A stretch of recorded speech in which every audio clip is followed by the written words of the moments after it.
Bonjour. Pour les fans de la série de livres Le Seigneur des Anneaux, il est assez évident qu'il existe de nombreuses différences entre eux et les films. Voici 10 choses que vous ne savez pas sur Legolas, et c'est juste après ça.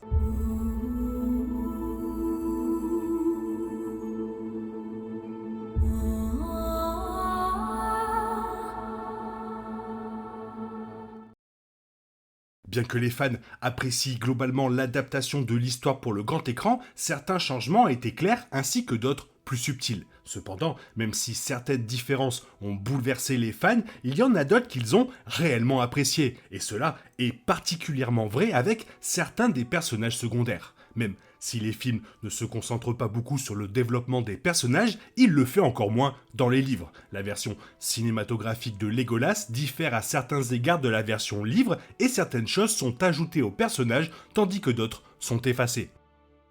Et on commence avec sa personnalité. En tant que seul elfe de la communauté de l'anneau, Legolas possède des compétences très précieuses telles que sa longue vue et son agilité. Il a également une personnalité et une culture différentes qui viennent du fait d'être un elfe et d'avoir vécu une si longue vie. Pour cette raison, il est un peu moins ancré dans le monde réel que les humains, les hobbits et même les nains. Legolas, dans les films, dit parfois des choses poétiques ou musicales, mais le faisait encore plus souvent dans les livres. Passons à son sens de l'humour. Bien que la version cinématographique du personnage ne soit en aucun cas dénuée d'humour, la plupart de ses blagues et moments hilarants ont à voir avec Gimli. Il réagit ou commente souvent les choses que Gimli fait de manière hilarante. Mais, dans les livres, il a son propre sens de l'humour. Il est un peu plus décalé et étrange dans ses blagues, comme lorsqu'il parle d'aller chercher le soleil, mais en fait, dès comme ça, il en fait souvent. Abordons sa description physique. Alors que les fans des films reconnaissent immédiatement Legolas à ses longs cheveux blonds, les livres ne sont pas du tout très clairs sur son apparence. C'est quelque peu étrange pour Tolkien, qui passait souvent plus de temps à décrire ses personnages elfiques, mais Legolas est seulement décrit comme étant souple et juste au-delà de la mesure des hommes. Bien qu'il soit considéré comme très beau, aucune description n'est donnée quant à des éléments tels que la couleur des cheveux et la couleur des yeux. Passons à son côté frimeur. Alors que les fans des films savent que Legolas peut accomplir des exploits incroyables au combat, comme grimper au sommet d'un olifante, la version du livre n'était pas aussi flashy. Bien sûr, Legolas était toujours un elfe, et il était très doué au combat, mais il n'était pas vraiment un frimeur de ses compétences. Les livres consacrent beaucoup plus de temps à se concentrer sur les compétences de guerrier d'Aragorn que sur celles de n'importe qui d'autre d'ailleurs. De plus, les livres n'incluent pas non plus autant de plaisanteries dans une bataille entre Legolas et Gimli, et c'est ce qui motive une grande partie de la démonstration de Legolas dans les films.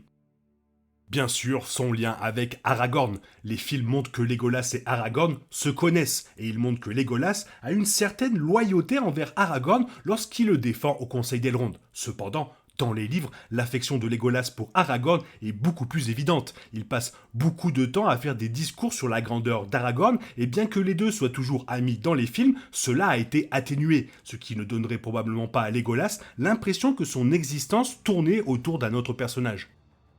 Il était aussi très instruit. L'histoire du Seigneur des Anneaux ne concerne pas vraiment les elfes, donc une grande partie de l'histoire à leur sujet est laissée de côté. Cependant, il existe de nombreuses informations narratives sur les elfes dans de nombreuses autres œuvres de Tolkien. Legolas, dans les livres, connaît les principaux dialectes, ce qui indique qu'il est bien éduqué même par rapport à ses pairs. Ses connaissances historiques sont également beaucoup plus exposées dans les livres. Legolas était pleinement ancré dans la culture elfique depuis le jour de sa naissance, et avec cette éducation est né un sens strict du traditionnalisme que son peuple a transmis à travers les âges. Il avait un attachement particulier pour la nature ainsi qu'un sentiment d'harmonie avec les autres êtres vivants, même s'il leur marchait parfois sur les pieds. Parallèlement à ce dévouement à la tradition, s'ajoutaient quelques mauvaises habitudes pour lesquelles les elfes étaient connus. Mais c'était un homme avec des convictions profondément enracinées et un code personnel. Il connaissait l'histoire de son peuple et comment ses actions avaient contribué à façonner le cours de la Terre du Milieu. Il était fier de faire partie de cette riche ascendance tant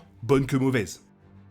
Revenons sur sa personnalité. Ce point pourrait choquer certaines personnes car Legolas dans les films n'est pas non plus un personnage complexe. C'est un personnage de soutien qui ne bénéficie pas d'une tonne de développement de personnage car il y a d'autres protagonistes sur lesquels se concentrer. Pourtant, il est toujours plus concentré que dans les livres. Dans les livres, Legolas n'a pas beaucoup de personnalité, sauf pour connaître certains faits historiques et faire des blagues occasionnelles. Il est principalement là en tant que représentant de la race elfe, mais comparé à beaucoup d'autres personnages elfiques de Tolkien, il n'est pas très étoffé. Il restait relativement en retrait, préférant garder les yeux sur l'environnement qui l'entourait. Pourtant, il était toujours au courant de la situation et de celle de son entourage. En parlant moins et en écoutant davantage, Legolas pouvait voir des choses que d'autres ne pouvaient pas voir. Comment ne pas évoquer ses interactions avec Gollum? Un point de l'intrigue des livres que les films oublient à propos de Legolas est que Gollum a été brièvement détenu comme une sorte de prisonnier par les elfes. Cependant, les elfes, en particulier Legolas, traitaient plutôt bien Gollum. Legolas a permis à Gollum de grimper aux arbres et de voir la lumière du soleil. Dans les livres, il y a un autre cas où Legolas a également interagi avec Aragorn. Passons à Gimli. Les cinéphiles ont probablement associé Legolas et Gimli au fait qu'ils étaient des amis proches qui se soucient l'un de l'autre en raison de leur rivalité. Mais l'histoire du livre est bien différente. Legolas ne réagit pas aussi souvent aux insultes de Gimli dans les livres, et ils n'interagissent pas vraiment du tout. Cependant, les livres expliquent que Legolas et Gimli deviennent des amis proches après la destruction de l'anneau, alors qu'ils explorent ensemble la Terre du Milieu, de sorte que les films ont probablement incorporé cette amitié de manière plus évidente et plus tôt dans le récit. Et pour finir, son envie. Ce n'est pas vraiment surprenant que cela ne soit pas abordé dans les films car c'est quelque chose qui se passe dans les annexes des livres. Cependant, c'est un fait intéressant à propos de Legolas. Et pour le comprendre, vous devez en savoir un peu plus sur la tradition des elfes de la Terre du Milieu. La nostalgie de la mer, également appelée l'inquiétude d'Ulmo, était un fort désir de retourner à l'océan qui affectait souvent les elfes. Cela a essentiellement à voir avec leur nostalgie de leur patrie d'outre-mer. Et après avoir eu ce désir, Legolas a finalement quitté la Terre du Milieu sur un navire avec Gimli à ses côtés.